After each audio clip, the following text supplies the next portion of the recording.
The Royal Statistical Society is interested in all aspects of the subject, its professional side, its research side, and many other things. But one of the strong themes the Society has is an interest in education, and I'm with Neville Davies, who is the director of the Royal Statistical Society Centre for Statistical Education.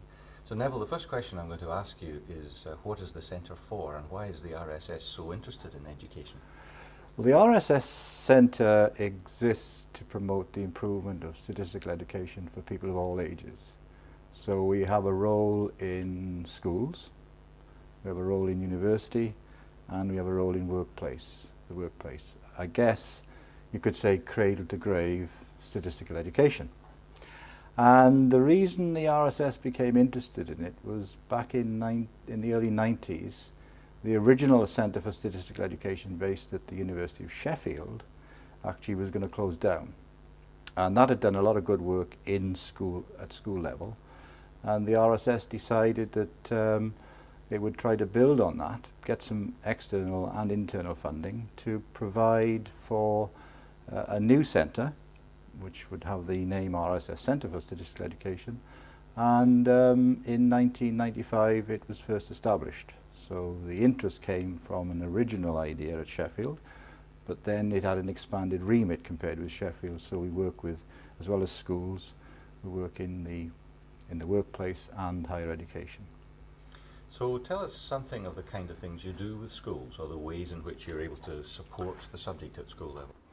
We have a number of school-based projects. The flagship one is the Census of School project, which started back in 1999, 2000, and it was designed really to raise the profile of the 2001 population census through school children getting active in the classroom about collecting data, linked with the teachers and so forth. So the National Statistics Office, we worked with them to devise our first questionnaire, which then was implemented and administered over the internet, early days of the internet of course, and the excitement that the children found from actually filling in the questionnaire and returning their anonymized line of data to us was just amazing.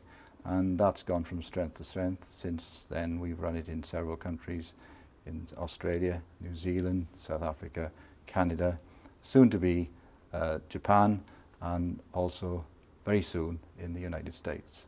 So it's a project which we are trying to expand into as many countries as possible. I can see that teachers and schools might greatly welcome this kind of material as material they can use in the classroom. But what do you see as the benefit to the Royal Statistical Society or the profession more widely in being active at that kind of level? Well, I think that many of the problems with statistics that we experience or we have experienced in university in recent years, the demise of the lack of popularity of the subject in schools, in universities, has sort of started in schools. And children generally, some children like it, but others don't like it because it tends to be treated as a branch of mathematics in schools rather than as an exercise in trying to get information from data. So we see that the benefit for the RSS would be to get a raised profile of the subject, obviously not a very sophisticated level of the subject, but nevertheless an important level to get children hooked on it, excited by it, because it's an exciting subject. And we hope that our Census at School project actually helps with that.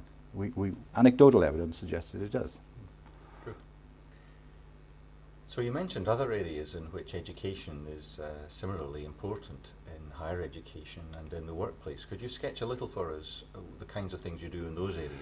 In the higher education, the RSS Centre is part of the HEA Maths Stats Know network, and that's jointly with the University of Glasgow.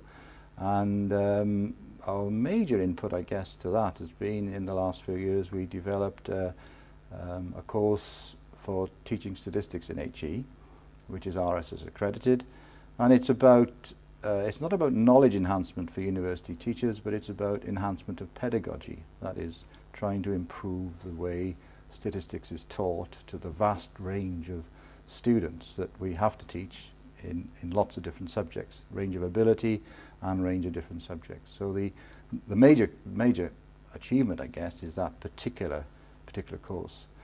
We also have, we're about to launch a new course which is for teachers of statistics in schools, and that's going to be called a Certificate in Teaching Statistics up to pre-university level, and that will be for, it'll be an M-level course contributing to CPD for teachers. So that's not quite, it sort of bridges the thing between HE and schools. And then in the workplace, the RSS Centre has been involved in train the trainers type courses for government statisticians in Africa. So we worked in Malawi, the Gambia, Kenya, and South Africa.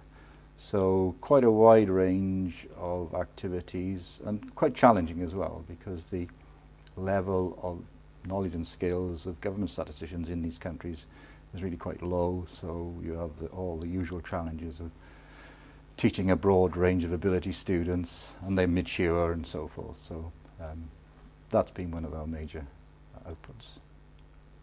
So is there a similar strategic aim in being involved in these areas, as you mentioned, at school level? The strategy is to try and do as much as we can, but the funding for the RSS Centre comes from actually doing such things. So being proactive and going out and doing it just for the sake of the RSS, it can't be done unless we get funding. So we worked with the World Bank and the Department for International Development to get funding to do this. So the strategy is to do more, but it's a kind of chicken and egg. You need funding to do it and to develop the materials. So if there's anything I'd like to change, is the amount of marketing we do to garner courses such as that. That's one of the things that we've not done very well, I think, is marketing. So I understand that the RSS Centre is on the move. You're moving from your present site at Nottingham Trent University. So could you tell us where you're moving to? That's right. The RSS Centre on the 1st of August moved from Nottingham Trent University, where it had been for 10 years, since 1999, to the University of Plymouth. And the reason that happened was that the contract with Nottingham Trent was up for renewal, and the RSS decided that because Nottingham Trent wanted to reduce the amount of cash input as part of the project, the RSS would kind of look around the country and invite universities to bid for it. And the short answer to why it went to Plymouth was that they won the bid. So it's been a very welcoming environment, and my new office has a view of the sea. So with the new site and the new view from your office window, are there new plans for the future and the ways in which the centre might develop? Yes, we have been thinking over the last year about expanding the Census of School project using new ways of communicating through the internet, maybe constructing a wiki type resource where teachers and children can contribute resources which are obviously have to be edited, and they won't be not a free wiki type access.